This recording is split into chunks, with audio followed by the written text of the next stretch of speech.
Hashtag the most brutal punishments in history. You think modern prison is harsh? Wait until you hear what ancient civilizations actually did to people who broke the law. Some of these punishments are so brutal that you'll be shocked they were considered normal. And the worst part, many of them were designed to be public spectacles. Let's start with ancient Rome, where they perfected the art of making punishment unforgettable. If you were a slave who killed your master, which was basically the worst crime you could commit, you didn't just get executed, you got sent to the arena. And we're not talking about a quick death. You'd be thrown in with wild animals while thousands of people watched you get torn apart for entertainment. This wasn't just punishment, it was a message, it was a warning, it was psychological warfare against anyone thinking about breaking the law. But here's where it gets darker. The Romans had a punishment called damnatio ad bestias, which literally means condemnation to beasts, and if the animals were taking too long, they'd crucify you instead. Crucifixion was so brutal that it was reserved for the absolute worst offenders. You'd be nailed to a wooden cross and left there for days, sometimes even weeks, slowly dying while your body decomposed in public.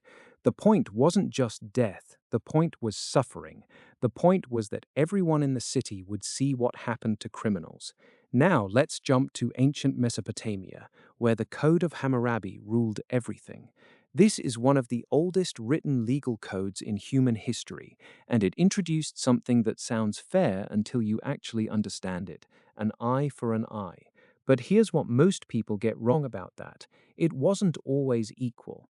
If a wealthy person destroyed a poor person's eye, the wealthy person paid a fine. If a poor person destroyed a wealthy person's eye, that poor person had their eye literally removed. Same crime, different punishment. Because in ancient Mesopotamia, your social class determined your fate, and if you were caught stealing, they'd cut off your hand. Permanent, done. No rehabilitation, no second chances, just a missing hand for the rest of your life as a walking advertisement of your crime.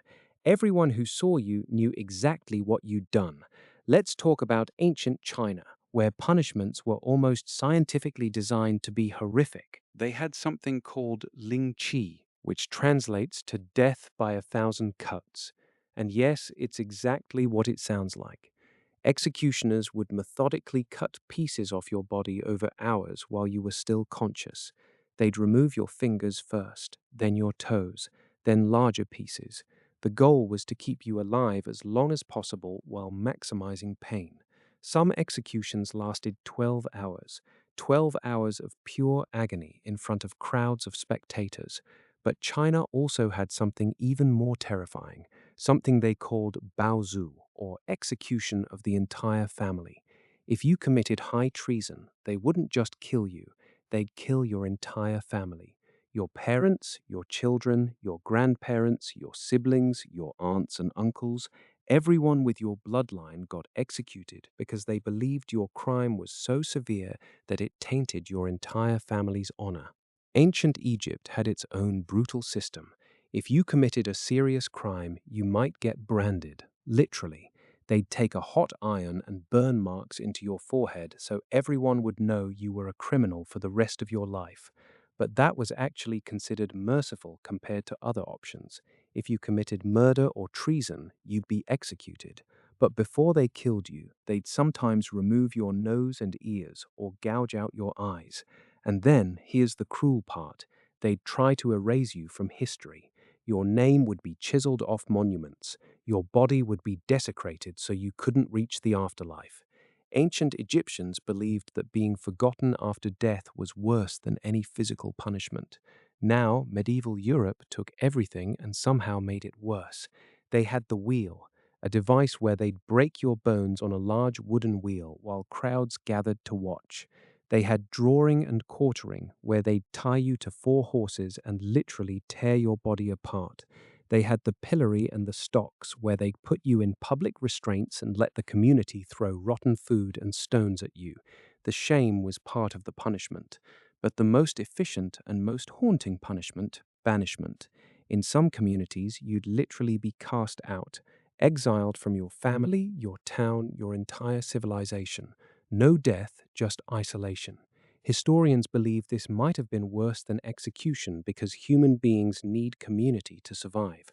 Banishment was psychological destruction. Here's what's fascinating about all of this, and this is the part that changes how you think about ancient justice systems. They weren't actually trying to rehabilitate criminals. There was no concept of that back then. These punishments served three purposes. First, they were deterrents. If you knew that stealing meant losing your hand, you thought twice before committing theft. Second, they were revenge. The victim's family got satisfaction from seeing the perpetrator suffer. And third, they were entertainment. Executions and brutal punishments were public events. People brought their families. It was a spectacle. What's even more unsettling is that most of these punishments were considered completely reasonable and justified at the time. The people carrying them out weren't sadists, not necessarily. They were following laws, they were maintaining social order, they were doing what their civilization told them was right. Modern criminal justice looks dramatically different, right? We have prisons instead of public executions. We have rehabilitation programs. We have appeals processes. We have this concept called human rights. But here's something to think about. As harsh as ancient punishments were, at least they were swift. You knew the rules, you knew the consequences. Break the law, you got punished immediately. That clarity created a kind of certainty that modern systems don't have. Of course, the brutality and the injustice were staggering. Most of these systems didn't care about evidence, they didn't care about intent. A hungry person stealing bread got the same punishment as a person stealing gold. But the evolution from these ancient punishments to modern justice wasn't just about being more humane. It was about recognizing that maybe, just maybe, there was a better way to handle people who broke the rules. The reality is that every civilization has to decide what justice means, and how they punish criminals reveals everything about their values, their fears, and their beliefs about human nature. Ancient humans chose punishment that was visible, painful, and public. They believed suffering would deter crime and satisfy justice. We chose something different. Whether that's actually better, that's a question that historians and philosophers are still debating today.